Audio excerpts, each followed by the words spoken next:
Pemukulan Waketum PSI Broron.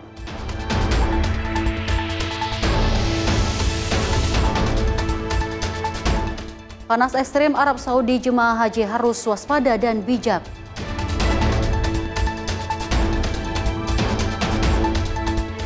Potret kehidupan anak-anak Gaza di tengah krisis.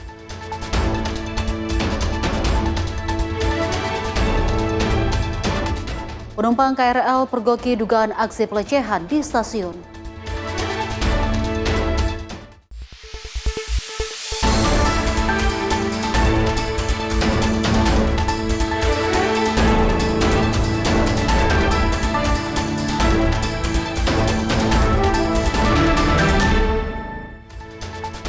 Halo pemirsa, Anda menyaksikan Ruang Redaksi. Sejumlah informasi terpenting dalam sepanjang hari kami rangkum untuk Anda. Bersama saya Deo Manik, inilah Ruang Redaksi Sinpo TV selengkapnya. Pemirsa, informasi kita awali dari Wakil Ketua Umum PSI Ronald Ariston Sinaga atau Broron yang menjadi korban pemukulan di wilayah Menteng, Jakarta Pusat. Diketahui pelaku berjumlah 2 orang dan telah diamankan pihak kepolisian. Wakil Ketua Umum Partai Solidaritas Indonesia, Ronald Ariston Sinaga alias Broron, mengalami insiden pemukulan di wilayah Menteng, Jakarta Pusat. Pemukulan terjadi saat Broron mendampingi sejumlah karyawan perusahaan melakukan mediasi terkait gaji. Diketahui peristiwa pemukulan terjadi pada Senin 4 Mei 2026, pukul 16.22 WIB. Mulanya Ronald datang bersama 15 karyawan PT SKS guna melakukan audiensi ke kantor hukum MPP terkait dengan gaji para karyawan yang belum dibayarkan. Pada awalnya audiensi di lokasi kantor awalnya berjalan aman dan kondusif dengan didampingi oleh petugas. Namun kemudian muncul sekelompok orang yang tidak dikenal dan tanpa alasan jelas melakukan intimidasi serta menghalang-halangi proses audiensi. Akibat perbuatan dari sekelompok orang tersebut, situasi menjadi panas dan timbul percekcokan. Sampai akhirnya korban menerima pukulan dari sekelompok orang tersebut. Kemudian petugas melerai korban dan terlapor, serta mengamankannya untuk dibawa ke Polsek Metro Menteng guna pemeriksaan lebih lanjut. Tim redaksi Sinpo TV melaporkan. Pemirsa, Badan Pengawas Obat dan Makanan atau BPOM menerbitkan aturan baru untuk memperkuat pengawasan distribusi obat di berbagai jaringan retail.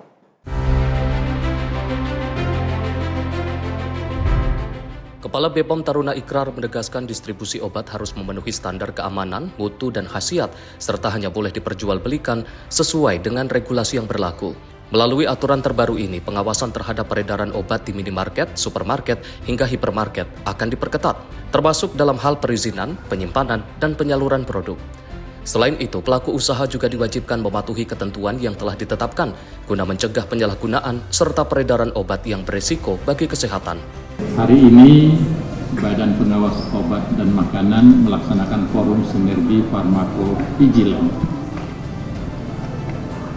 dari pusat sampai daerah, lintas sektoral, dan tentu juga langsung ke masyarakat.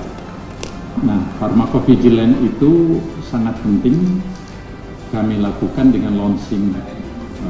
Yang pertama, kita launching peraturan baru, peraturan Badan POM nomor 4 tahun 2026, yang secara spesifik mengatur, menggait, dan mengarahkan aturan-aturan penting untuk pelaksanaan farmakovigilan tersebut. Yang kedua, kami juga melonsing buku yang intinya merupakan pedoman bagaimana melaporkan. Dengan adanya regulasi ini diharapkan pengawasan distribusi obat semakin efektif serta mampu menjamin keamanan masyarakat dalam mengonsumsi produk kesehatan. Dari Jakarta, Sri Dewi Andayani, Rona Bayu, Sinpo TV melaporkan. Pemirsa, pemerintah mulai menyiapkan alternatif pengganti LPG di tengah tingginya ketergantungan impor, dan kompresor natural gas atau CNG diklaim lebih murah hingga 30%. Selain itu, penggunaan CNG juga dinilai dapat membuat hemat hingga 137 triliun.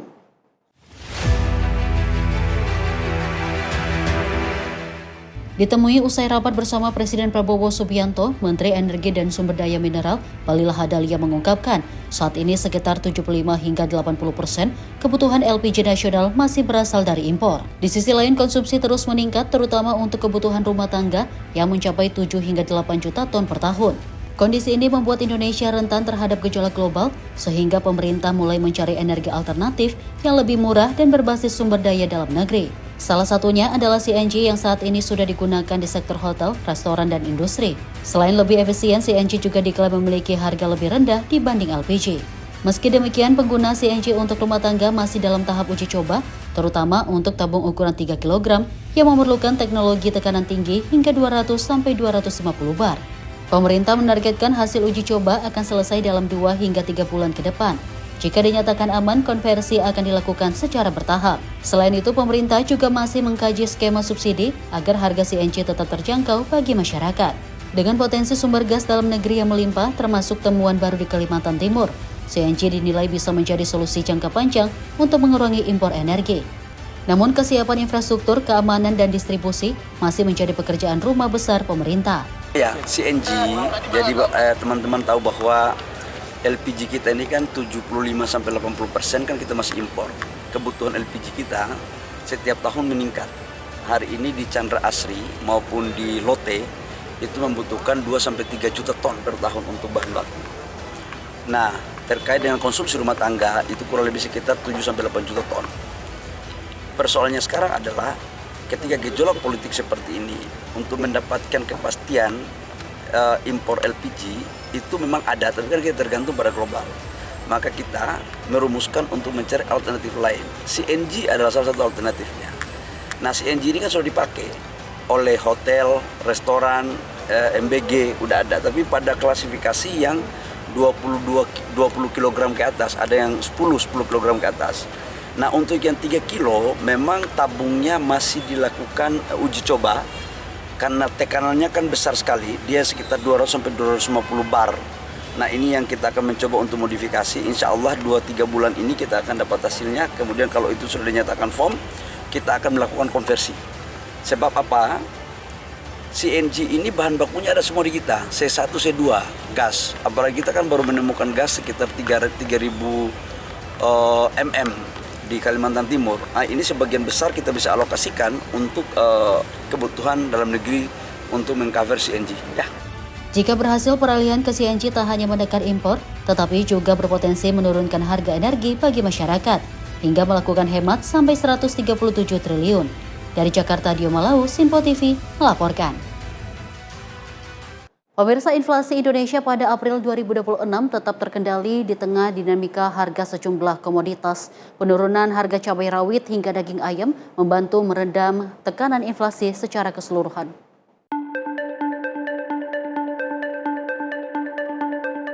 Kondisi harga konsumen di Indonesia pada April 2026 menunjukkan stabilitas meski ada tekanan dari beberapa sektor. Badan Pusat Statistik melaporkan inflasi bulanan sebesar 0,13%, dengan indeks harga konsumen naik dari 110,95 pada Maret menjadi 111,09 pada April. Secara kumulatif, inflasi sejak awal tahun tercatat 1,06%. Deputi Bidang Statistik Distribusi dan Jasa BPS, Ateng Hartono mengatakan, sektor transportasi menjadi penyumbang utama kenaikan harga dengan inflasi 0,99%. Kenaikan tarif angkutan udara dan harga bensin menjadi faktor dominan, disusul kontribusi dari sejumlah bahan pangan seperti minyak goreng, tomat, serta beras dan nasi dengan lauk. Komoditi yang dominan mendorong inflasi pada kelompok transportasi yaitu tarif angkutan udara dengan andil inflasi sebesar 0,11%, serta juga bensin dengan andil inflasi sebesar 0,02%. Nah, selain itu terdapat komoditas yang masih memberikan andil deflasi di tahun 2026 pada bulan April ini, yaitu daging ayam ras dengan andil deflasi sebesar 0,11%. Emas perhiasan dengan andil deflasi sebesar 0,09%, cabai rawit serta telur ayam ras dengan andil deflasi masing-masing sebesar 0,06% dan juga 0,04%. Di sisi lain, penurunan harga pada beberapa komoditas berhasil menahan laju inflasi. Kelompok makanan, minuman, dan tembakau mengalami deflasi 0,20%. Didorong turunnya harga daging ayam ras, cabai rawit, telur ayam ras, dan emas perhiasan. sehingga inflasi April tetap berada pada level yang aman. Tim redaksi Sinpo TV melaporkan.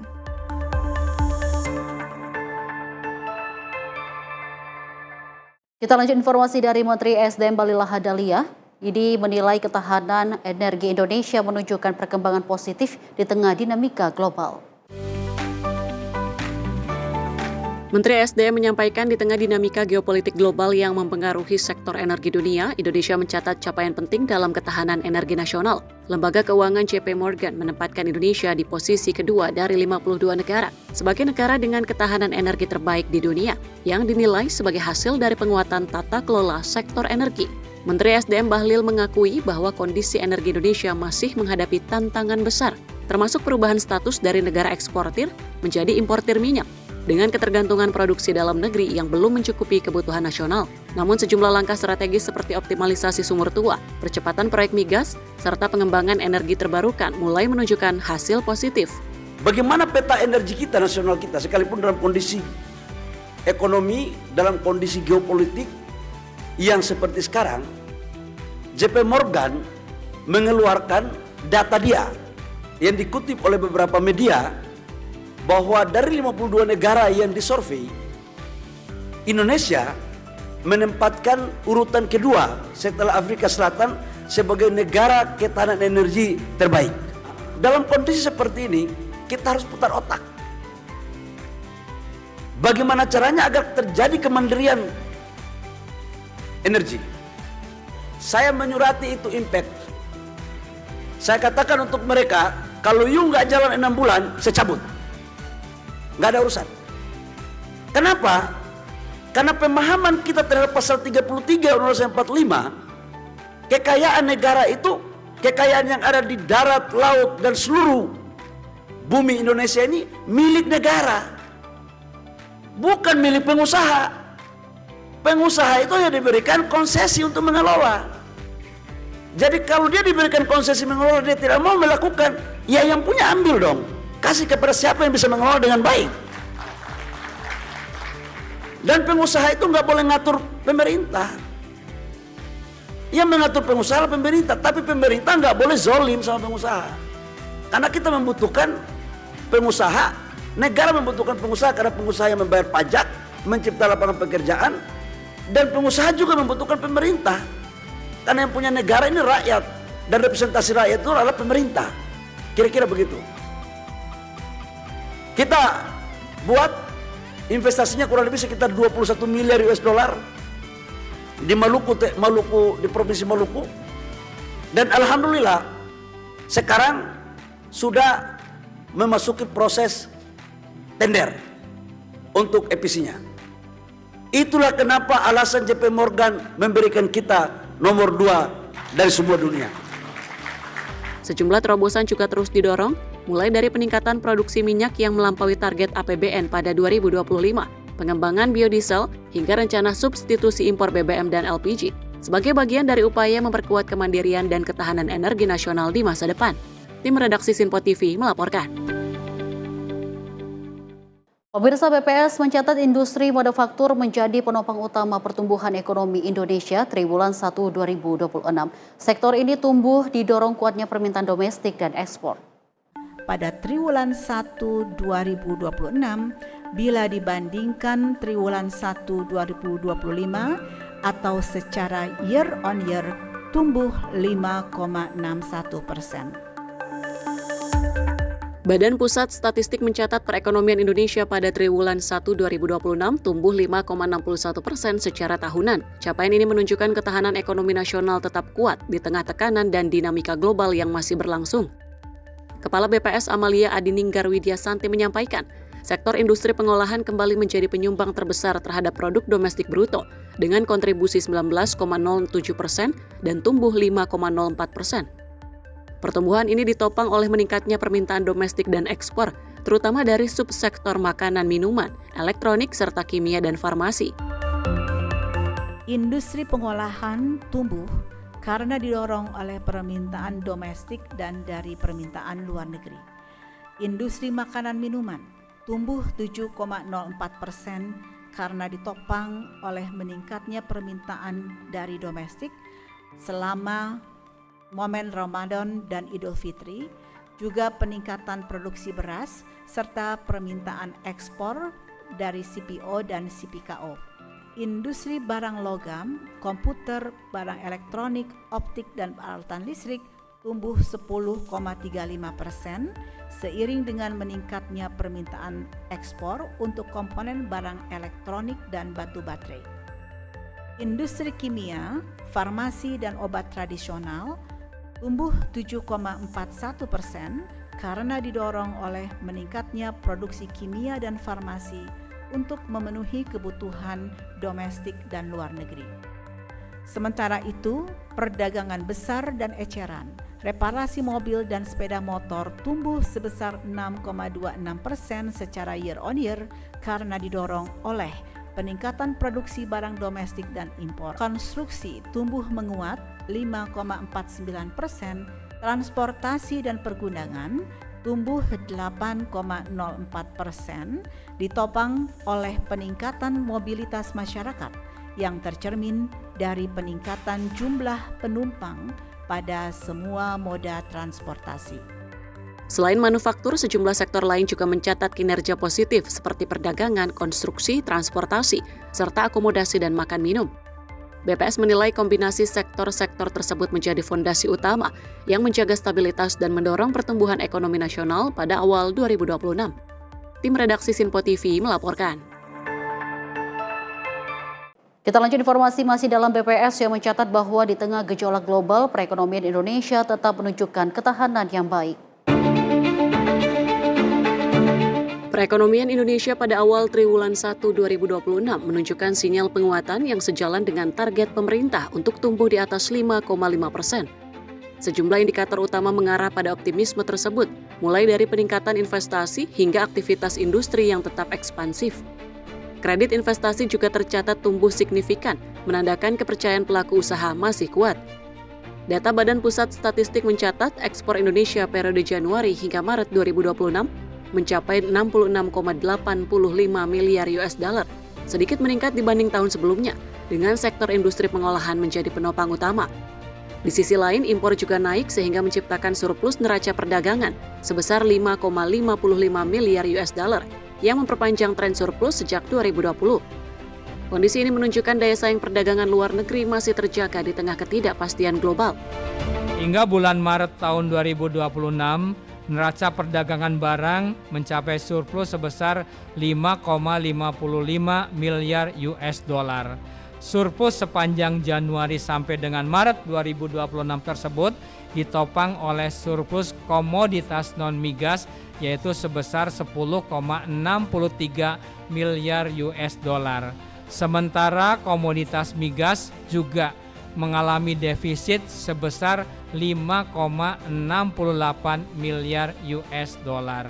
Nah, selain itu terdapat komoditas yang masih memberikan andil deflasi di tahun 2026 pada bulan April ini, yaitu daging ayam ras dengan andil deflasi sebesar 0,11%.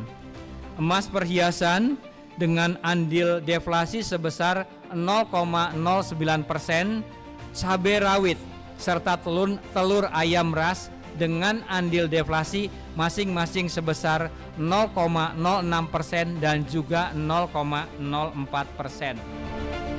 Aktivitas ekonomi masyarakat turut mengalami peningkatan, terlihat dari lonjakan perjalanan wisatawan Nusantara yang mencapai 319,51 juta perjalanan. Sementara itu, inflasi April 2026 tetap terkendali di level 2,42% secara tahunan, meski ada tekanan dari tarif transportasi dan harga bahan bakar. Penurunan harga sejumlah komoditas pangan membantu meredam laju inflasi, sehingga stabilitas ekonomi domestik tetap terjaga. Tim redaksi Sinpo TV melaporkan.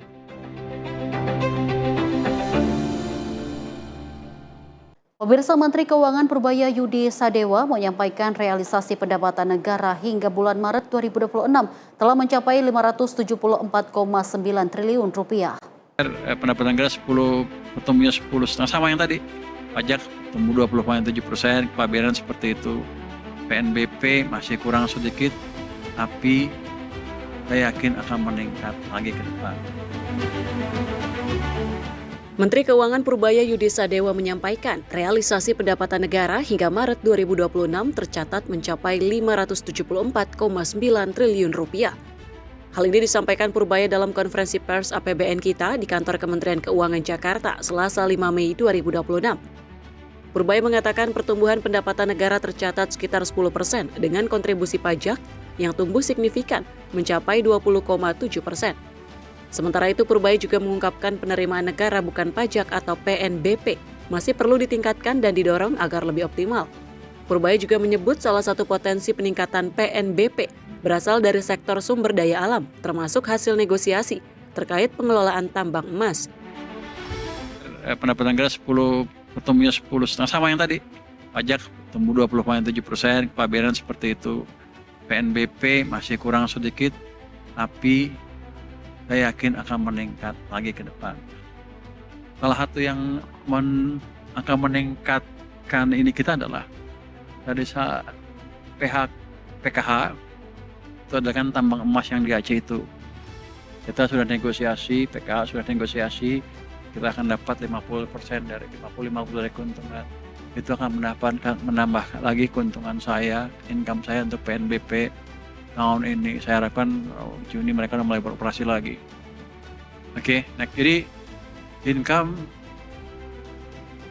masih sesuai target dan akan ada peluang income kita lebih tinggi dari prediksi.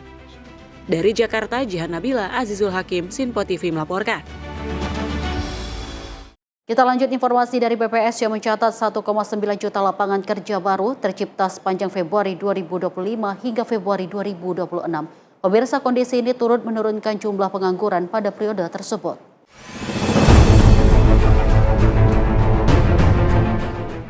Dalam konferensi pers di Jakarta Selasa 5 Mei, Kepala BPS Amalia Adininggar Widyasanti menyampaikan bahwa penyerapan tenaga kerja di Indonesia meningkat sebanyak 1,896 juta orang sepanjang Februari 2025 hingga Februari 2026.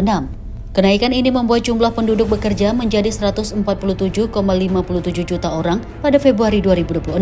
Dalam periode yang sama, total angkatan kerja juga bertambah menjadi 154,91 juta orang. Sementara itu, jumlah pengangguran tercatat 7,24 juta orang atau turun 35.000 orang dibanding tahun sebelumnya, dengan tingkat pengangguran terbuka yang terus menurun. Menjadi pengangguran yaitu sebanyak 7,24 juta orang, di mana jumlah yang menganggur ini mengalami penurunan sebesar 35.000 orang dibandingkan Februari 2025. Jumlah pekerja formal pada Februari 2026 juga mengalami peningkatan menjadi 59,93 juta orang atau mencakup 40,58% dari total penduduk bekerja. Pada Februari 2022, tingkat pengangguran terbuka tercatat 8,40 juta orang atau 5,83% dari angkatan kerja. Angka ini terus menurun hingga 7,99 juta atau 5,45% pada Februari 2023. 7,20 juta yakni 4,82% pada Februari 2024, 7,28 juta dengan 4,76% pada Februari 2026, dan 7,24 juta dengan 4,68% pada Februari 2026. BPS juga mencatat pekerja formal meningkat menjadi 59,93 juta orang atau 40,58% dari total pekerja. Sektor pertanian menjadi penyerap tenaga kerja terbesar, diikuti perdagangan dan industri pengolahan. Tim redaksi Sinpo TV melaporkan. Pemirsa, diduga kelelahan jemaah haji wafat setibanya di Bandara Madinah. Informasi selengkapnya usai jeda berikut ini. Tetaplah bersama kami.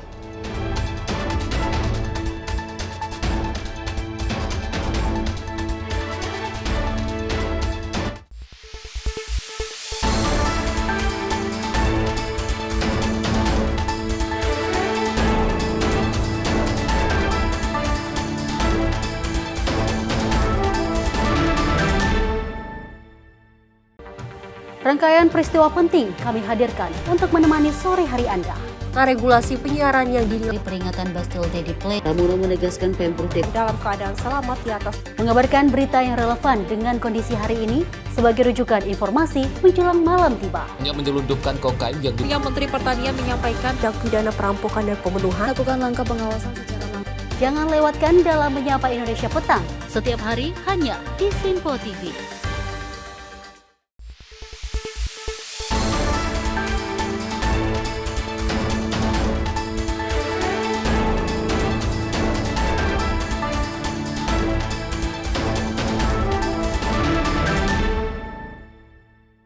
Terima kasih pemirsa, Anda kembali menyaksikan Ruang Redaksi.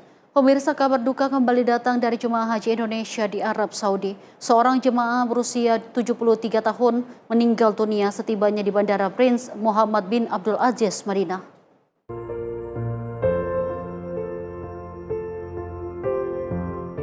Jemaah atas nama Sudarno merupakan rombongan kloter 14 embarkasi Kertajati, Jawa Barat, meninggal dunia setibanya di Bandara Amir usai mengalami penurunan kesadaran saat proses kedatangan. Kepala PPIH Daerah Kerja Bandara, Abdul Basir, menjelaskan almarhum sempat menjalani pemeriksaan imigrasi sebelum kondisinya tiba-tiba menurun. Setelah diperiksa di klinik bandara, petugas medis memutuskan Sudarno membutuhkan perawatan lanjutan hingga dirujuk ke Rumah Sakit Al-Muwassat. Namun tak lama setelah tiba di rumah sakit, almarhum dinyatakan meninggal dunia sekitar pukul 23.00 waktu Arab Saudi.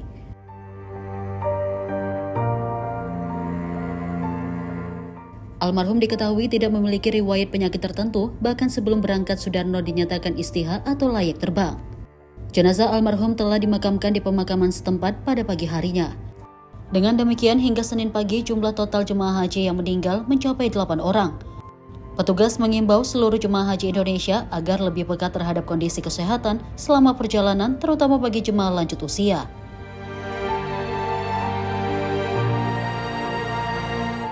Sebelum meninggal, beliau pada saat kedatangan di bandara, saat melaksanakan pemeriksaan imigrasi, kesadarannya menurun lalu dibawa ke klinik bandara. Pada saat diperiksa di klinik bandara, diputuskan membutuhkan perawatan lanjutan dan dirujuk ke Rumah Sakit Al-Muwassat. Sesaat di Rumah Sakit Al-Muwassat sudah dinyatakan meninggal dunia sekitar pukul 23 lebih sedikit. Almarhum tidak memiliki riwayat penyakit tertentu dan pada saat menjelang keberangkatan juga sudah diperiksa oleh tim kesehatan embarkasi. Beliau dinyatakan istitoah dan layak terbang, sehingga memang tidak ada gejala penyakit tertentu. Kami perlu menghimbau kepada para jamaah haji ketika di dalam perjalanan merasakan kondisi kesehatannya yang kurang baik, seharusnya dia segera menghubungi petugas kloter yang sudah tersedia di masing-masing kloter. Selanjutnya, ketika jamaah sudah tiba di Bandara Madinah maupun nanti gelombang 2 di Bandara Jeddah, ketika merasakan keluhan tertentu juga segera bisa melaporkan pada petugas. Jumlah petugas kita cukup banyak dan di setiap titik kedatangan jamaah kita juga menyediakan petugas kesehatan.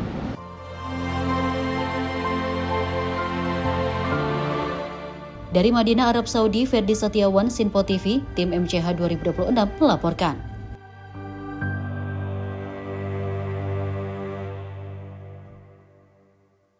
Pemirsa, pemerintah mengingatkan jemaah haji Indonesia untuk meningkatkan kewaspadaan terhadap suhu ekstrim di kota Mekah yang dalam beberapa hari ke depan diperkirakan mencapai 43 derajat Celcius.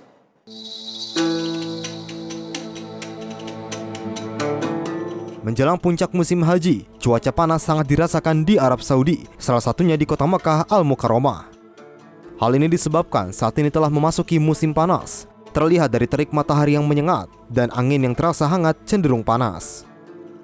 Juru bicara Kementerian Haji dan Umroh, Maria Assegaf, mengatakan kondisi cuaca di Arab Saudi saat ini menuntut jemaah untuk lebih bijak mengatur aktivitas terutama saat hendak beribadah di Masjidil Haram. Jemaah diingatkan agar menghindari paparan sinar matahari secara langsung, terutama pada waktu siang dan sore hari ketika suhu berada pada titik tertinggi.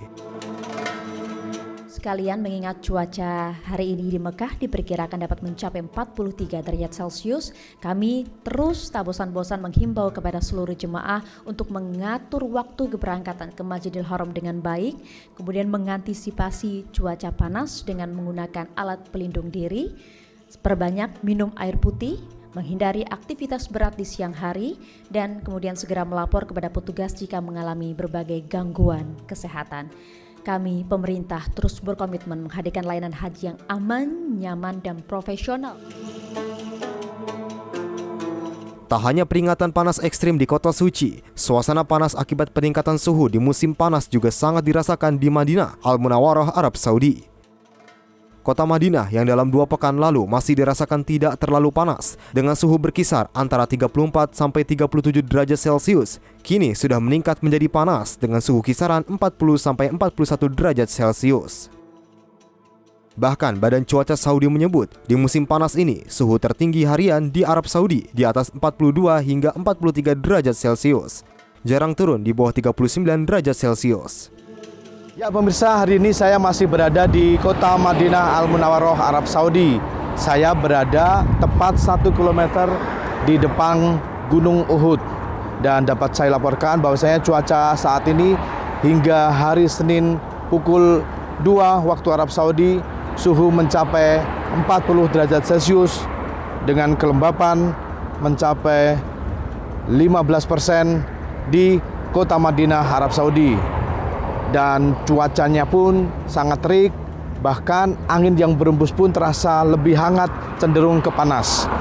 Sementara itu di kota Mekah hari ini dapat saya laporkan suhu mencapai 42 hingga 43 derajat Celcius dengan tingkat kelembapan 7%. Ini juga terbilang sangat ekstrim panasnya, sehingga masyarakat atau jemaah haji yang nantinya akan beribadah haji baik itu di Mekah maupun sekarang yang ada di Madinah untuk bersiap-siap diri terhadap fenomena cuaca ekstrim yang sedang melanda kawasan Arab Saudi. Diharapkan para jemaah haji juga mempersiapkan sejumlah alat atau perlengkapan untuk menghindari terjadinya dehidrasi saat menjalankan prosesi ibadah haji 2026 ini. Dari Madinah Al-Munawwarah, Arab Saudi, Ferdi Setiawan, Sinpo TV.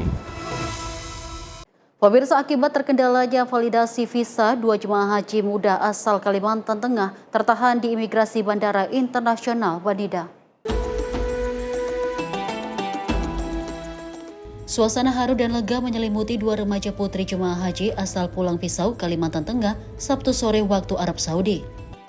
Keduanya adalah Novia Gina dan Rabiatul Adawiyah yang sempat panik akibat tertahan di imigrasi Bandara Internasional Muhammad bin Abdul Aziz Madinah sejak pukul 12 hingga pukul 17 waktu setempat. Kendala terjadi akibat pembatalan visa secara sistem saat proses pemeriksaan dokumen.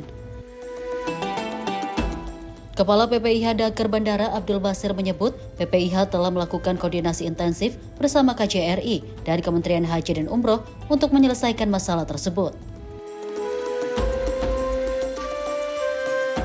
Jadi kita minta tolong ke Kementerian Haji yang ada di Jakarta untuk diproses ulang visa keduanya karena tadi sempat tercancel visanya. Dan alhamdulillah setelah melalui perjuangan yang cukup panjang, dan saya juga yakin ini dua-duanya didampingi sama orang tuanya juga cukup lelah di dalam, tapi alhamdulillah atas kemurahan dari Allah Subhanahu wa taala visanya bisa terbit lagi dan bisa bergabung lagi dengan kontraknya. Berapa lama? Tadi kira-kira mulai jam 12 ya sampai sekitar jam 5 tadi baru keluar. Setelah proses validasi ulang, kedua jemaah akhirnya diizinkan masuk dan langsung diantarkan ke hotel bersama keluarga dan rombongan kloter. Panik nggak? Panik lah, masa enggak? Terus udah panik cari petugas Indonesia? Ketemu sendiri sama petugas Indonesianya. Terus adiknya dibantu? Nah. Dengan dibantu gitu gimana perasaannya? Senang, alhamdulillah. Jauh ini gimana pelayanan petugas? Bagus aja sih, baik aja. Siap melaksanakan ibadah haji? Insya Allah siap. Apa persiapan yang dilakukan? Kayak ikut manasik, cari-cari di internet cara melakukan haji. Nah tadi pas saat dibantu sama petugas PPIH yang ada di sini, kekhawatirannya hilang nggak? Lumayan hilang, tapi masih ada deg-degan ya. Oh, dan sekarang sudah diselesaikan, dibantu oleh petugas, gimana pandangannya? Ya senang. Ya, terus kesannya dengan para petugas? Ya, ingin mengucapkan terima kasih karena sudah membantu kami. Meski sempat mengalami kendala, kedua jemaah remaja ini telah bergabung kembali dengan rombongan dan bersiap menjalani ibadah di kota Madinah. Dari Madinah, Arab Saudi, Fendi Setiawan, Sinpo TV, Media Center Haji 2026 melaporkan. Menteri Sosial Saifullah Yusuf angkat suara perihal dugaan pengadaan anggaran sepatu bagi program sekolah rakyat yang dikabarkan mencapai 20 miliar.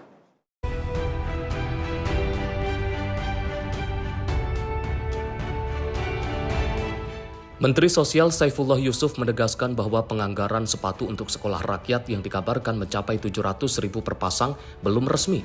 Mensos mengungkapkan, angka tersebut hanya rencana awal dan belum ditetapkan secara resmi. Menurutnya, setiap pendanaan barang atau jasa yang dirancang instansi pemerintah harus melalui rangkaian proses yang berjalan transparan dan akuntabel.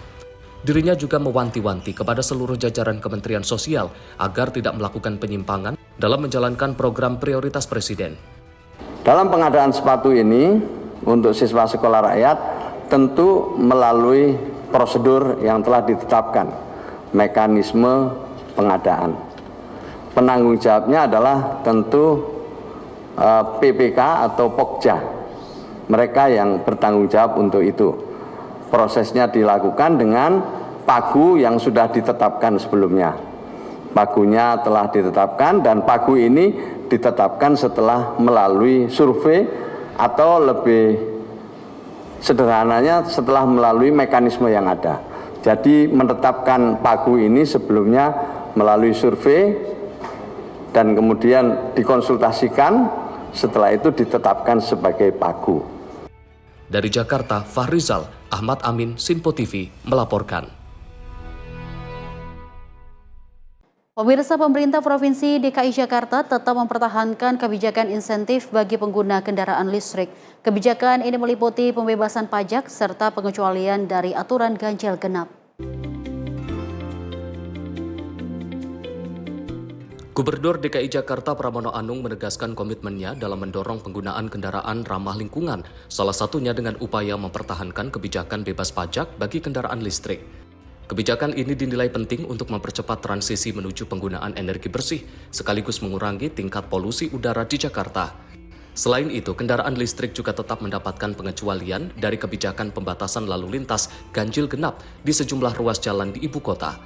Kebijakan ini dinilai penting untuk mempercepat transisi menuju penggunaan energi bersih, sekaligus mengurangi tingkat polusi udara di Jakarta. Hal yang berkaitan dengan mobil listrik, teman-teman sekalian, pemerintah DKI Jakarta tentunya selalu mereferensi apa yang menjadi keputusan pemerintah pusat. Berkaitan dengan mobil listrik ini kan waktu itu diizinkan, kemudian direvisi. Maka pemerintah DKI Jakarta juga harus menyesuaikan itu. Karena kebijakannya seperti itu dan pemerintah DKI Jakarta secara serius untuk mengurangi polusi, maka kebijakannya yang pertama, karena tidak ada pajak untuk mobil listrik tersebut, kami tidak mengenakan. Yang kedua, untuk ganjil genap, karena kami menganggap bahwa ini sebagai bagian untuk menurunkan kampanye polusi dan juga green energy di Jakarta, maka kami menindaklanjuti itu. Dengan demikian, ini diteruskan bahwa ganjil genap tetap diadakan di Jakarta.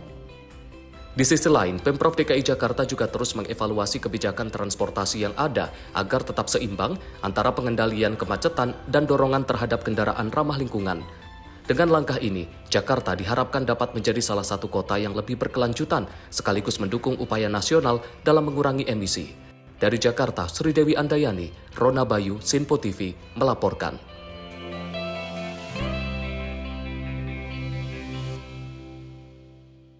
Kita lanjut informasi dari Gubernur DKI Jakarta Pramono Anung yang menegaskan komitmennya dalam meningkatkan kualitas pendidikan sekaligus memperhatikan kesejahteraan buruh di Jakarta.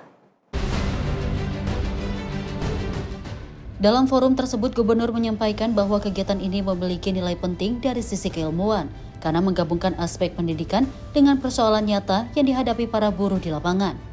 Ia menilai sinergi antara dunia pendidikan dan kondisi sosial masyarakat, khususnya buruh, menjadi hal yang krusial dalam merumuskan kebijakan yang tepat sasaran. Lebih lanjut, pemerintah Provinsi DKI Jakarta juga akan terus berupaya menghadirkan kebijakan yang mampu menjawab kebutuhan masyarakat, khususnya dalam sektor pendidikan dan ketenagakerjaan. Saya hari ini menghadiri silaturahmi FKKS Jakarta Timur dan juga dalam rangka Hari Pendidikan dan Hari Buruh atau May Day yang ada di Jakarta Timur ini atas undangan Bapak Samsul Bahri, beliau Ketua FKKS. Kenapa saya menghadiri ini? Karena saya menganggap penting acara ini. Karena ini adalah perpaduan antara pendidikan, buruh, dan juga persoalan-persoalan real yang ada di lapangan.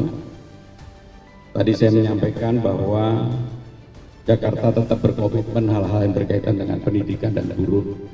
Dan saya sebagai gubernur tentunya berharap bahwa persoalan yang ada di Jakarta yang berkaitan dengan pendidikan dan buruh mudah-mudahan bisa terselesaikan secara baik. Diharapkan kolaborasi antara pemerintah, sekolah, dan masyarakat dapat menjadi solusi dalam menyelesaikan berbagai persoalan yang ada demi terciptanya kesejahteraan yang merata di ibu kota. Dari Jakarta, Sri Dewi Andayani, Ronda Bayu, Sinpo TV melaporkan. Pemirsa, Kepala BP BUMN sekaligus COO Danantara Doni Oskaria melakukan pertemuan dengan Wakil Menteri Investasi BKPM Tode Tua Pasaribu.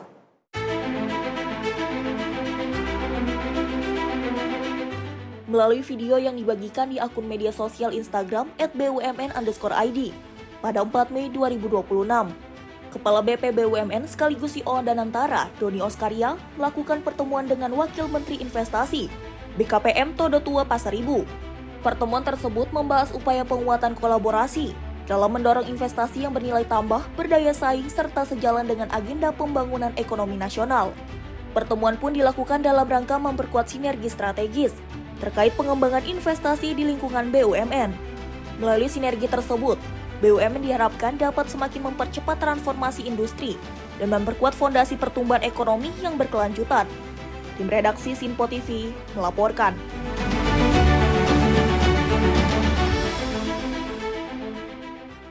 Kita beralih dengan informasi lainnya, pemirsa. Pemerintah terus mengebut perencanaan proyek Giant Sea World di pantai utara Jawa, khususnya di wilayah Jawa Tengah.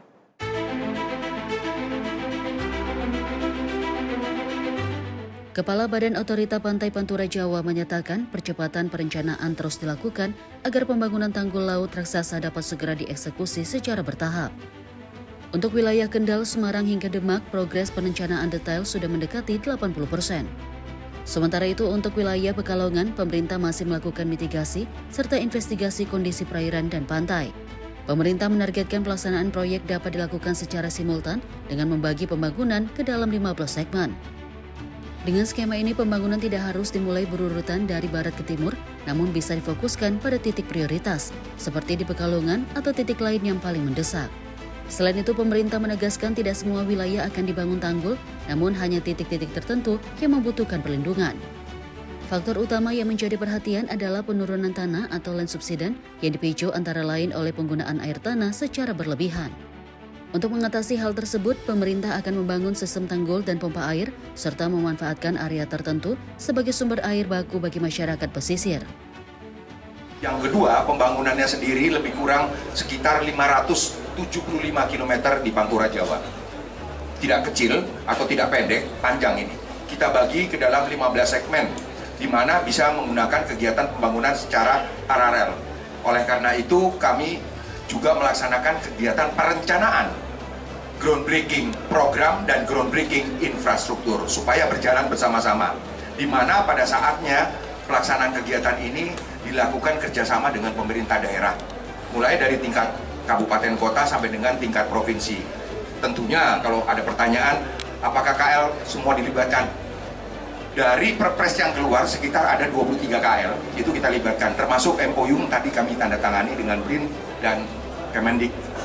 Nah, dengan kondisi seperti itu, 575 tadi tentunya tematik, tidak melulu yang grey tapi tematik. Bagaimana ke depannya? Ke depannya kita tetap melaksanakan kegiatan perencanaan sesuai tugas kita, bahwa perencanaan, pembangunan, dan pengelolaan dikerjasamakan dengan pemerintah daerah setempat. Pemerintah optimistis dengan perencanaan yang terus dimatangkan dan penentuan prioritas yang tepat. Proyek Giant Sea World di Pantura, Jawa dapat mencari solusi jangka panjang untuk mengatasi banjir rob dan penurunan tanah di wilayah pesisir. Dari Jakarta, Tim Liputan Sinpo TV melaporkan.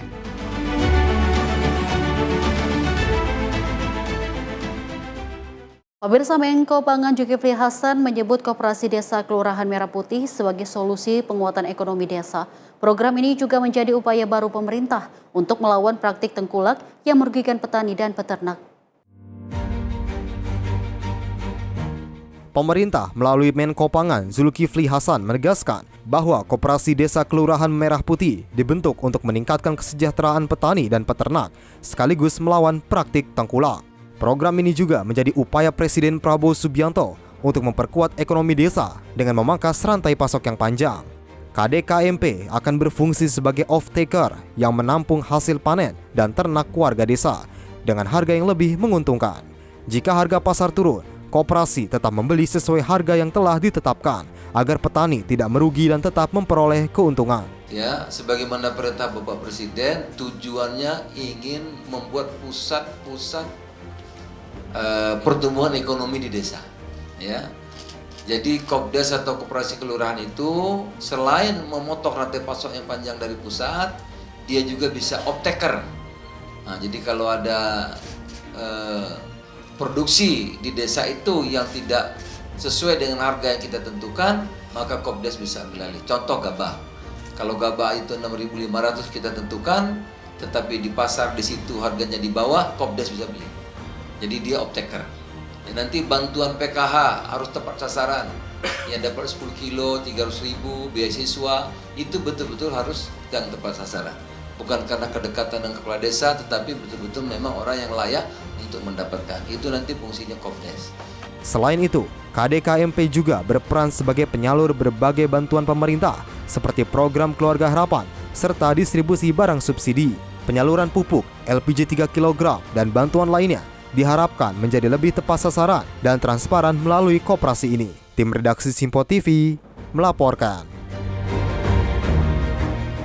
Pemirsa, tanggul limbah jebol Kota Paita terendam air kotor. Informasinya usai jeda berikut ini. Tetaplah bersama kami di Sinpo TV.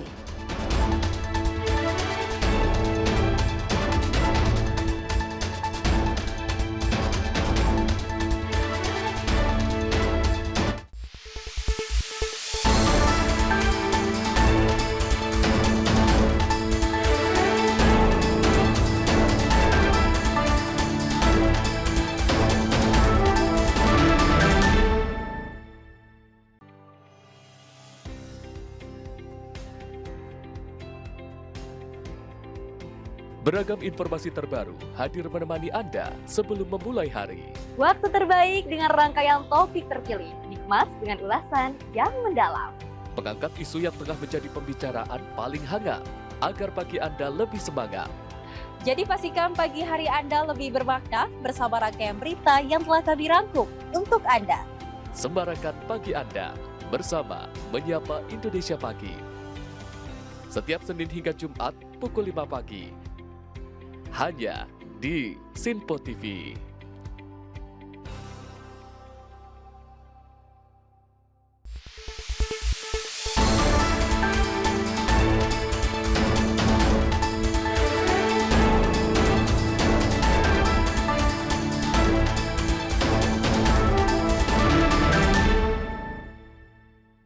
Selamat malam pemirsa, Anda kembali menyaksikan Ruang Redaksi dan Informasi. Kita lanjutkan kembali. Pemirsa, bencana lingkungan terjadi di Kota Paita, Peru setelah tanggul limbah jebol dan membanjiri jalanan dengan air kotor.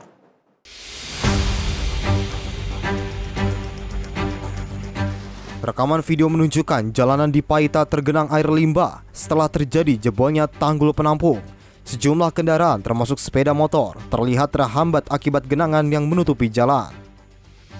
Insiden terjadi di wilayah Paita Alta dan diduga berawal dari pekerjaan proyek jalan yang dilakukan kontraktor. Perusahaan penyedia layanan air, Epsgrau, menyebut kontraktor membuat saluran sementara untuk mengalirkan limbah tanpa izin. Akibatnya, terjadi penumpukan air limbah yang akhirnya menyebabkan struktur penahan jebol.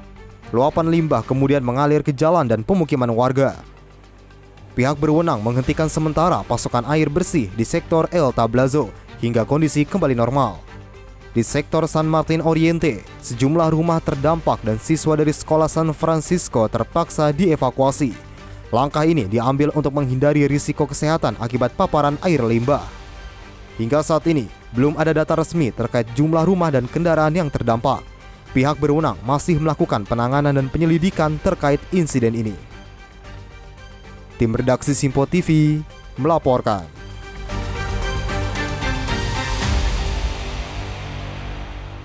Pemirsa, sebuah kebakaran terjadi di fasilitas minyak di Fujairah setelah diduga dipicu serangan drone. Hal ini terjadi di tengah meningkatnya ketegangan di kawasan Timur Tengah. Rekaman video warga sekitar menunjukkan detik-detik setelah kebakaran melanda fasilitas minyak di Fujairah. Dengan kepulan asap tebal membumbung tinggi ke udara, otoritas Uni Emirat Arab menyatakan kebakaran dipicu oleh serangan drone yang diduga diluncurkan dari Iran. Kementerian Pertahanan Uni Emirat Arab juga mengungkapkan pihaknya berhasil mencegat sedikitnya 15 misil dan 4 drone dalam serangan tersebut. Tim pemadam kebakaran segera diterjunkan untuk mengendalikan api. Sementara sejumlah orang dilaporkan mengalami luka-luka dan dilarikan ke rumah sakit. Namun di sisi lain, media negara Iran menyatakan bahwa Teheran tidak terlibat dalam serangan tersebut. Insiden ini terjadi di tengah meningkatnya ketegangan di kawasan Teluk yang berdampak pada keamanan energi global. Sampai saat ini situasi di lokasi masih dalam penanganan dan otoritas terus melakukan penyelidikan terkait penyebab pasti serangan. Tim redaksi Simpo TV melaporkan.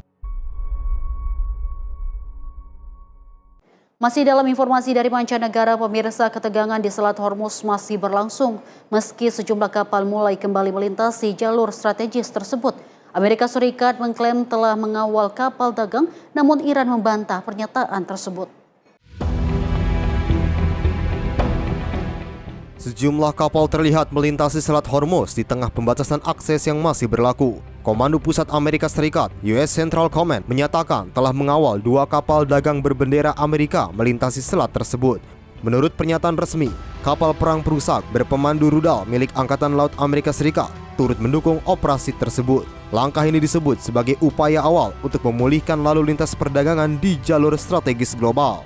Namun, pihak Islamic Revolutionary Guard Corps atau IRGC membantah klaim dari pihak Amerika dan menyebut hal tersebut tidak benar. Sebelumnya, Presiden Amerika Serikat Donald Trump mengumumkan blokade terhadap pelabuhan Iran. Keputusan itu diambil setelah Iran menyatakan akan menutup Selat Hormuz bagi negara yang dianggap tidak bersahabat. Kondisi ini merupakan dampak lanjutan dari eskalasi konflik sejak akhir Februari lalu saat operasi militer bersama Amerika Serikat dan Israel menargetkan Iran. Meski gencatan senjata telah diberlakukan, proses diplomasi antara kedua pihak masih belum menunjukkan kemajuan signifikan. Situasi di kawasan Teluk pun masih dipantau ketat, mengingat pentingnya Selat Hormuz bagi distribusi energi dunia. Tim redaksi Simpo TV melaporkan.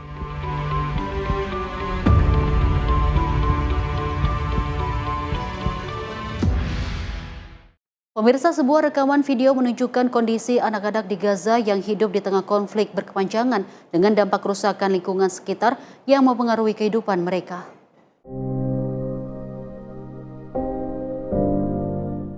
Rekaman video ini menunjukkan kehidupan anak-anak di jalur Gaza yang harus tumbuh di tengah konflik yang terus berlangsung.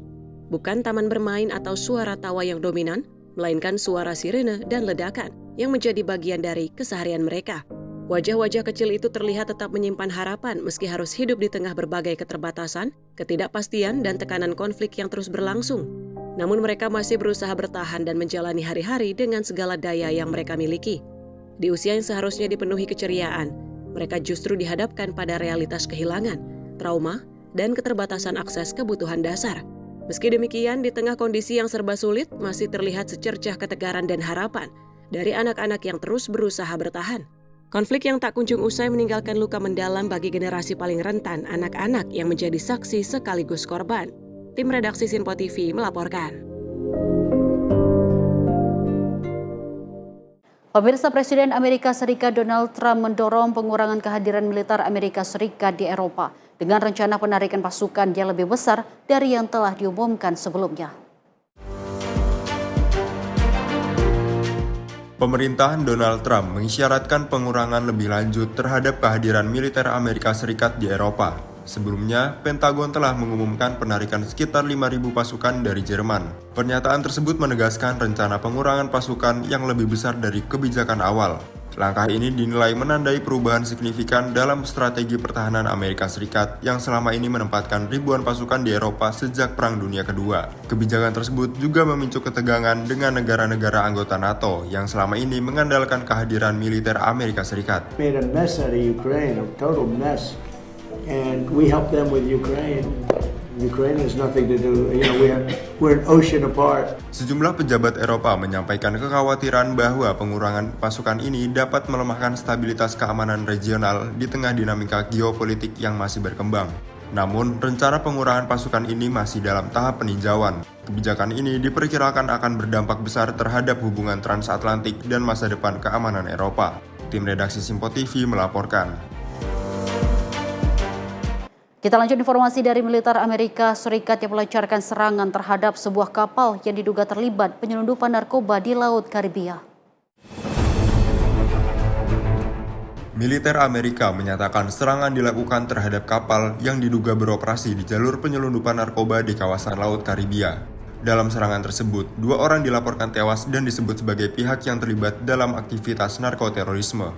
Operasi ini merupakan bagian dari kampanye militer Amerika Serikat yang menargetkan jaringan penyelundupan narkoba di kawasan Amerika Latin dan sekitarnya. Namun, langkah ini juga menuai kritik dari berbagai pihak yang menilai serangan tersebut berpotensi melanggar hukum internasional dan dipertanyakan dasar buktinya. Hingga saat ini, tidak ada laporan korban dari pihak militer Amerika dalam insiden tersebut. Tim redaksi Simpo TV melaporkan. Pemirsa, latihan militer berskala besar digelar pasukan Filipina dan Amerika Serikat di wilayah pantai Ilocos Norte. Latihan tembak langsung ini menjadi bagian dari penguatan kerjasama pertahanan di tengah dinamika keamanan kawasan. Pasukan Filipina dan Amerika Serikat menggelar latihan tembak langsung di Ilocos Norte. Latihan ini menjadi bagian dari Balikatan Exercise ke-41 yang merupakan kerjasama militer tahunan antara kedua negara. Rekaman video menunjukkan berbagai peralatan militer dikerahkan, termasuk sistem roket HIMARS yang beroperasi di area pantai. Drone juga terlihat dihancurkan oleh sistem pertahanan udara, serta target di laut yang berhasil dilumpuhkan. Unit infanteri turut melakukan simulasi pertahanan pantai dalam skenario serangan. Pihak militer menyebut latihan ini menunjukkan peningkatan kemampuan dan kesiapsiagaan pasukan. Namun, aktivitas latihan ini juga memberikan dampak bagi warga setempat, terutama para nelayan. Sebagian nelayan mengaku tidak dapat melaut selama beberapa hari, sehingga mempengaruhi pendapatan mereka. Warga lain menyebut suara dan aktivitas militer terasa menegangkan. Meski demikian, pihak militer menegaskan latihan ini penting untuk meningkatkan kemampuan pertahanan dan koordinasi antara kedua negara. Tim redaksi Simpo TV melaporkan.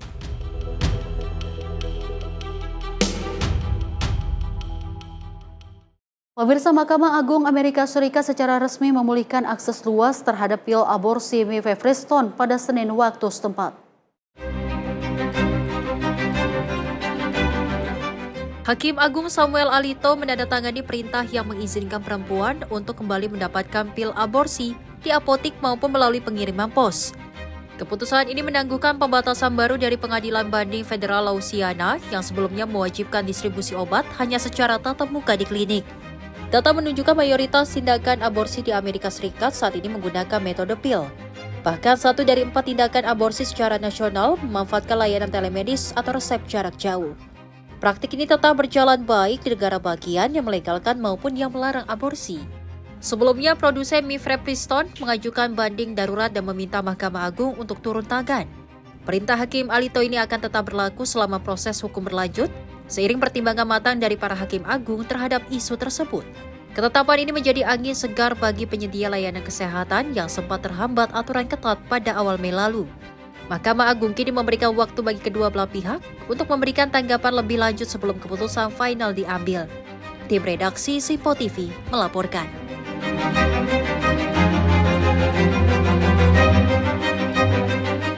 Ketua Jerome Pauline menyatakan akan tetap berada di Dewan Federal Reserve setelah masa jabatannya berakhir. Powell menegaskan keputusannya untuk bertahan demi menjaga independensi Bank Sentral yang menurutnya sedang terancam oleh intervensi politik.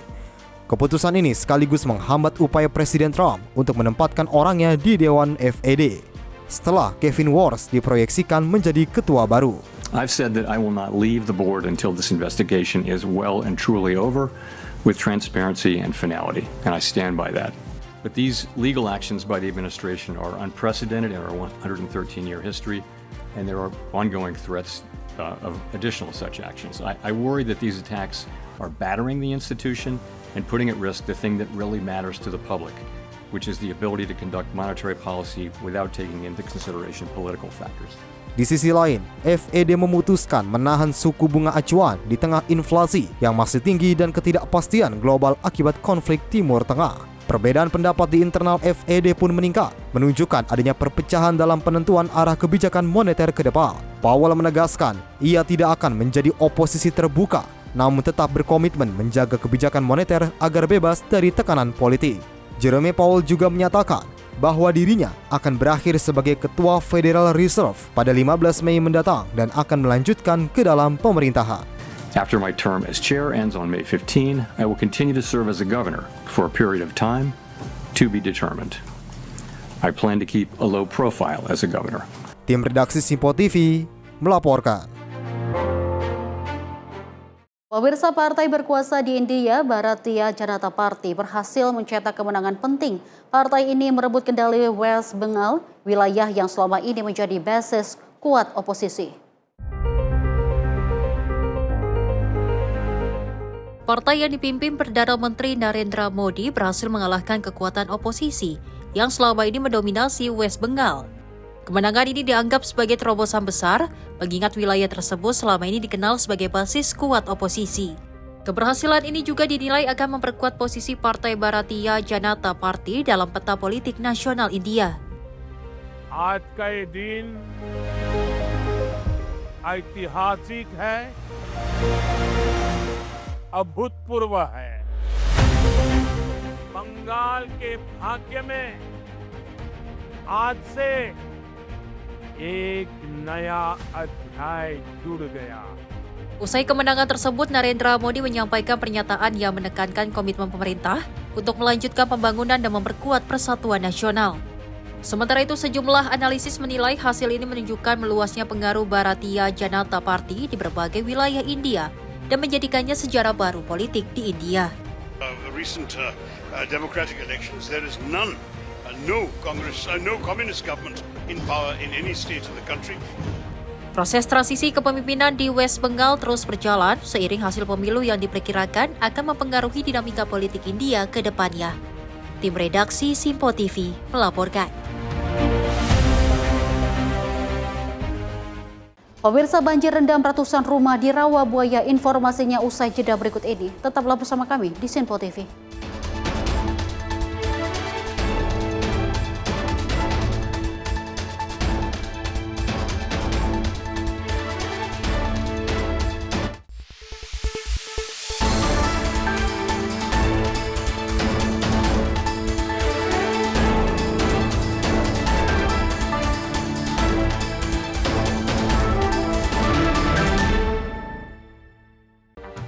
Rangkaian peristiwa penting kami hadirkan untuk menemani sore hari Anda.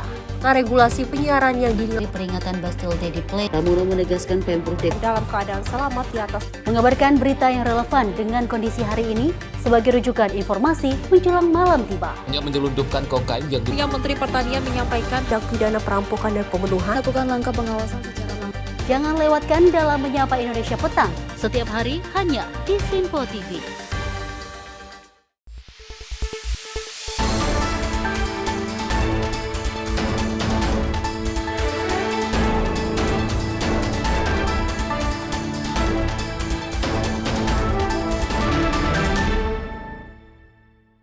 Anda kembali menyaksikan Ruang Redaksi dan masih bersama saya, Dewi Manik.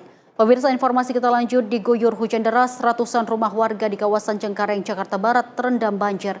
warga terpaksa harus menerjang banjir untuk beraktivitas.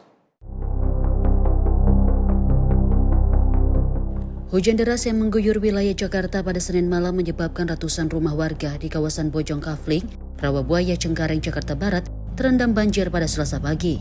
Banjir terjadi di 2 RT, diantaranya RT 12 dan RT 16 di RW 04. Air mulai masuk ke permukiman warga sejak dini hari akibat meluapnya Kali Angke yang berada di belakang kawasan tersebut.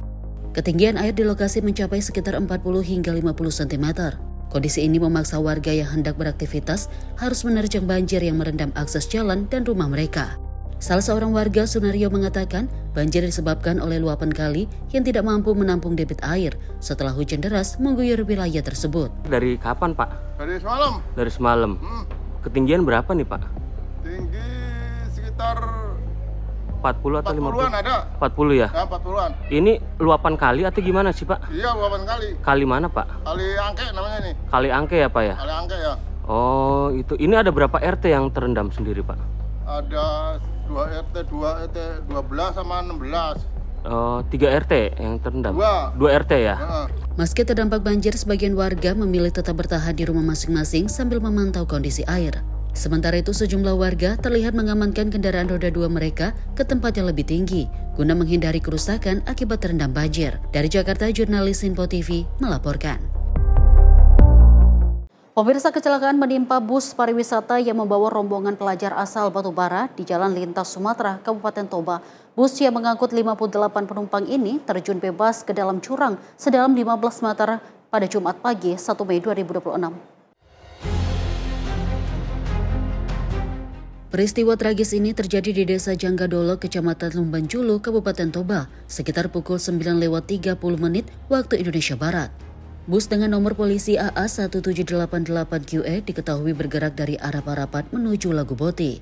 Setibanya di lokasi kejadian yang memiliki tikungan tajam, sopir berinisial LG diduga kehilangan kendali atas kendaraannya hingga menghantam membatas dan terperosok ke dasar tebing. Akibat kejadian ini sebanyak 50 orang termasuk sopir dan kernet mengalami luka-luka.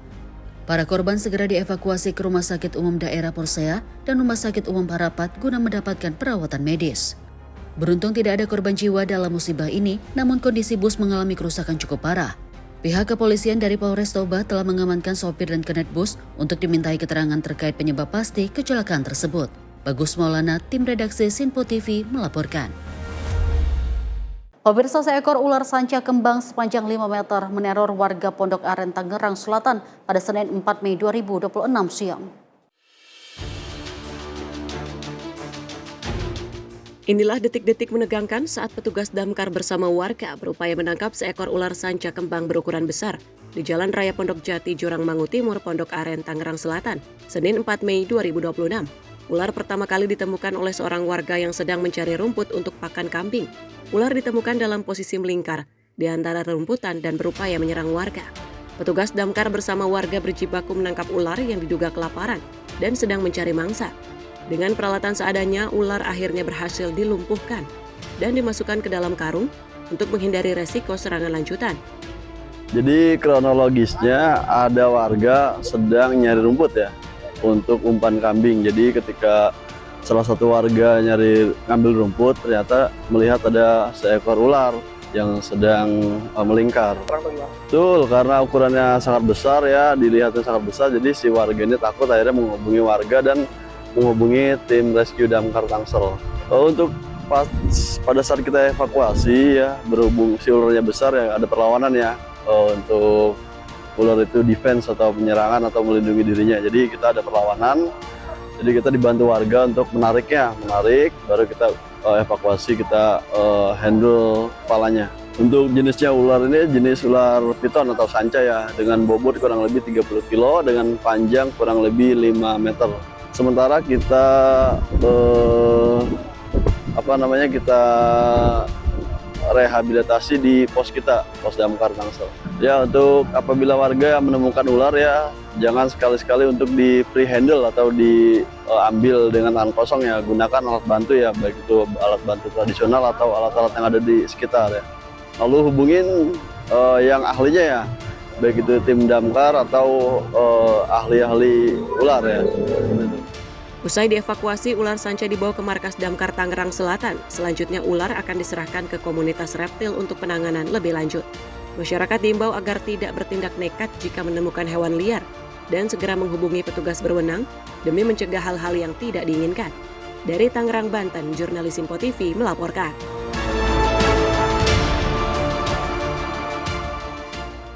Kita lanjut informasi dari ratusan calon penumpang kereta KRL komuter tujuan Serpong dan Rangkas Bitung yang terpaksa harus bertahan di stasiun Tanah Abang lantaran gangguan aliran listrik atas atau LAA yang berada di antara stasiun Jurangmangu, Pondok Ranji, dan Serpong Kebayoran pada Senin 4 Mei 2026.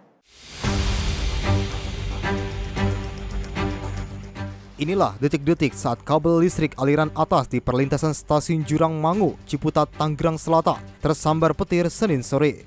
Dalam video amatir terlihat kilat menyambar jaringan listrik yang langsung memicu gangguan perjalanan komuter lain. Akibat kejadian ini, sejumlah perjalanan KRL rute Rangkas Bitung melintas Pondok Ranji hingga Sudimara tidak dapat dilintasi.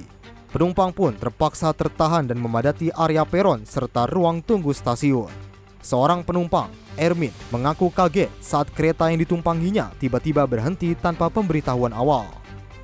Katanya lagi ada gangguan LAA ya? Iya. LAA, listrik aliran atas. Jadi dari jam 4:30 sampai sekarang sih belum selesai juga. Dari arah kemana Pak? Tadi saya dari arah Palmera mau ke Serpong, berhentinya di Jurangmangu. Ya, di tengah jalan sempat mati listriknya. Terus pas sampai stasiun Jurangmangunya kita disuruh keluar. Penumpang lain, Lisa, menyebut perjalanannya menuju Rawabuntu hingga Palmera terhambat dan harus tertahan di stasiun akibat gangguan listrik. Ini lagi nunggu apa nih Mbak? Ini kenapa sih Mbak keretanya? Ada gangguan listrik. Itu dari kapan Mbak? Mbak mau kemana dari mana nih? Dari Palmera mau ke Rawabuntu. Oh, mau ke Rawabuntu. Iya, Pak. Terus kalau misalkan yang tadi lagi kereta kaget ya? Ada ledakan apa enggak? Ya, kaget sih soalnya tiba-tiba mati lampu. Berhenti sendiri gitu ya? Iya. Terus habis itu Mbak dievakuasi? Disuruh keluar dari gerbong. Hingga kini, petugas masih melakukan penanganan untuk memulihkan sistem listrik agar perjalanan komuter lain kembali normal. Dari Tangerang, Mucep Latumai Risa, Simpo TV melaporkan.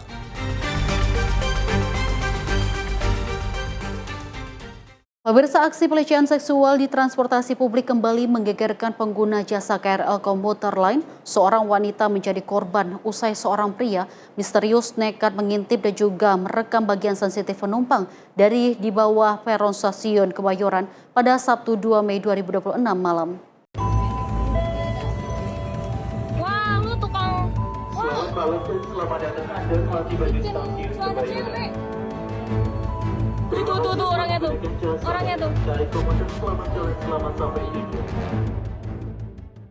Seorang penumpang perempuan dikejutkan dengan keberadaan seorang pria yang terlihat di sela kereta bawah peron di stasiun Kebayoran pada Sabtu 2 Mei 2026, sekitar pukul 18:58 waktu Indonesia Barat. Berdasarkan keterangan korban, pelaku terlihat bersembunyi di bawah peron sambil mengarahkan ponsel ke bawah rok korban. Korban kemudian berteriak hingga memancing perhatian penumpang lain. Sebelum akhirnya pelaku langsung melarikan diri, korban sempat merekam sosok pelaku sebagai bukti dan melaporkan kejadian ini kepada petugas di stasiun Palmera. Pihak KAI Komuter segera melakukan penyisiran di lokasi kejadian, serta memeriksa rekaman CCTV. Namun petugas belum menemukan sosok yang mencurigakan. Pihak KAI Komuter berkomitmen akan terus merespon cepat setiap laporan tindakan mencurigakan, guna menjamin keamanan penumpang. Masyarakat juga diimbau untuk tidak segan melaporkan setiap tindak pelecehan kepada petugas keamanan di area stasiun maupun di dalam kereta. Bagus Maulana, tim redaksi Simpo TV melaporkan.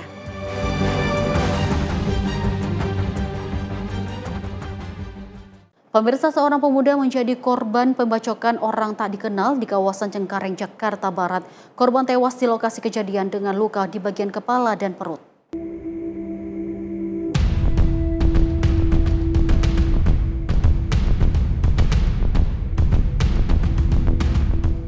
Seorang pemuda ditemukan tewas bersimbah darah di Jalan Pedongkelan belakang RT 04 RW 13 Kapuk Cengkareng, Jakarta Barat. Korban diduga tewas akibat dibacok oleh orang tak dikenal. Korban diketahui berinisial AH, usia 25 tahun, warga asal Pandeglang. Korban ditemukan dalam kondisi luka bacok di bagian kepala dan meninggal dunia di lokasi kejadian.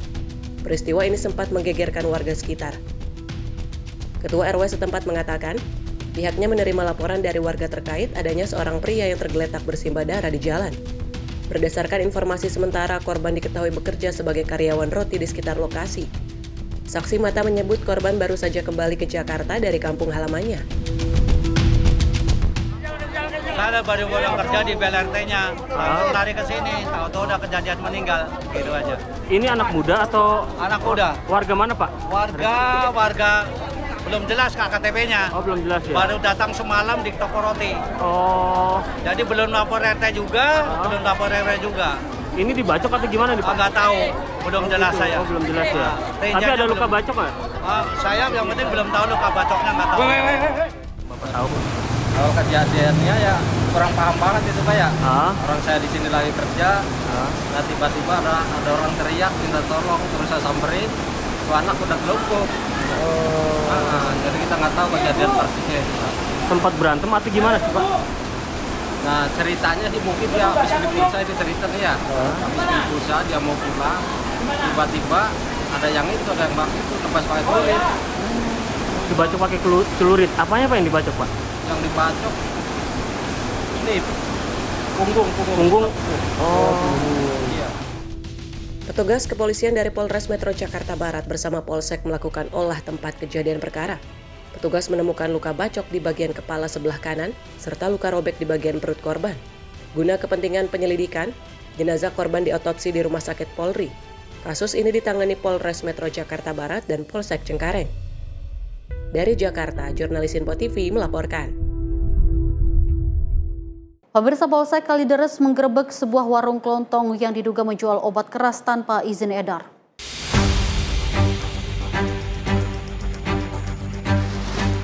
Menindaklanjuti laporan warga terkait peredaran obat keras ilegal jenis G seperti Tramadol dan Eximer, unit Reskrim Polsek Kalideres menggerebek warung kelontong di Jalan Gagak, Kalideres, Jakarta Barat, Senin 4 Mei 2026 malam. Petugas mengamankan ratusan butir obat keras jenis G, diantaranya Tramadol dan Eximer, serta sejumlah obat lain yang diduga diedarkan tanpa izin resmi. Penggerebekan dilakukan setelah polisi menerima informasi dari masyarakat yang mencurigai adanya aktivitas jual beli obat-obatan ilegal di lokasi. 2 orang pelaku diamankan petugas, masing-masing berinisial ZF usia 26 tahun dan MA 22 tahun. Keduanya dibawa ke Polsek Kalideres bersama barang bukti untuk menjalani pemeriksaan. Kapolsek Kalideres Kompol Riholt Sihotang mengatakan, pengungkapan kasus ini berawal dari keresahan warga terhadap aktivitas mencurigakan. Pengungkapan kasus ini berawal dari informasi dari masyarakat yang menyatakan bahwa ada penjualan obat-obat keras yang disalahgunakan oleh orang-orang yang tidak bertanggung jawab. Kemudian tim kita melakukan penyelidikan. Setelah dilakukan penyelidikan, jadi tim kita melakukan penggerebekan dan pengamanan terhadap 2 yang diduga sebagai tersangka. Kemudian dilakukan penggeledahan serta menginterogasi para pelaku yang dinyatakan, yang disampaikan oleh para pelaku bahwa mereka ini telah menjual barang-barang obat keras ini dan psikotropika ini sejak bulan Februari 2026 kemarin. Saat ini kedua terduga pelaku beserta barang bukti diamankan di Polsek Kalideres guna menjalani proses hukum. Aparat mengimbau masyarakat agar terus melaporkan aktivitas mencurigakan yang dapat menimbulkan gangguan Kamtibnas demi menjaga keamanan lingkungan. Dari Jakarta, jurnalis Info TV melaporkan.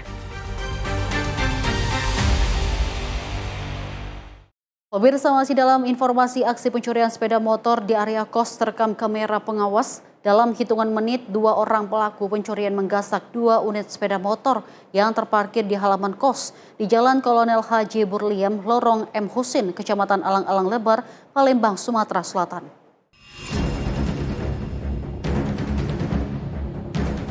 Pencurian sepeda motor terjadi di area kos yang berada di Jalan Kolonel Haji Burliam, Lorong M. Husin, Kecamatan Alang-Alang Lebar, Palembang, Sumatera Selatan. Pelaku terlihat dengan cepat membawa kabur 2 unit motor yang sedang terparkir di halaman kos. 2 kendaraan ini diketahui milik Sri Mulyani, seorang guru sekaligus pemilik kos, sedangkan 1 motor lainnya milik penghuni kos. Berbekal rekaman CCTV, korban melaporkan kejadian ke SPKT Polrestabes Palembang. Kejadian kehilangan motor di wilayah kami, khususnya di tempat saya, kehilangan 2 unit motor. Empatnya yang 2 itu sempat terekam CCTV juga, Bu, ya? Ada Mbak. Itu dari CCTV diketahui berapa orang, Bu? Ada 3 orang. Yang pertama masuk, kemudian membawa motor, kemudian masuk lagi 1 orang membawa motor kedua. Laporan korban kini sudah diterima aparat kepolisian dan selanjutnya diteruskan ke Satreskrim Polrestabes Palembang untuk ditindaklanjuti. Dari Palembang, Sumatera Selatan, jurnalis Info TV melaporkan. Pemirsa, informasi tadi mengakhiri perjumpaan kita di ruang redaksi Info TV hari ini. Saya Dewi Manik mewakili kru yang bertugas pamit. Terima kasih atas kebersamaan Anda. Saksikan terus Info TV untuk update berita terbaru Anda. Selamat malam, sampai jumpa.